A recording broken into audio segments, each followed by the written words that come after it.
5 रसीले आम 5 रसीले आम टोकरी में रखे थे, टोकरी में रखे थे।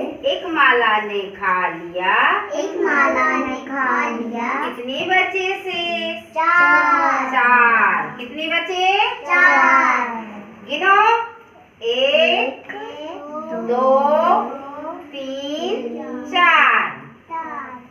4 रसीले आम 4 रसीले आम टोकरी में रखे थे, टोकरी में रखे थे।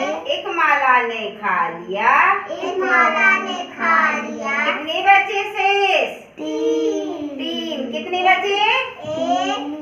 1 2 3। हाँ 3 रसीले आम 3 रसीले आम टोकरी में रखे थे, टोकरी में रखे थे। एक माला ने खा लिया, एक माला ने खा लिया। कितने बचे शेष?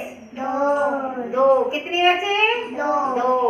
2 रसीले आम 2 रसीले आम टोकरी में रखे थे, टोकरी में रखे थे। एक माला ने खा लिया, एक माला ने खा लिया। कितने बचे शेष? कितने बचे शेष?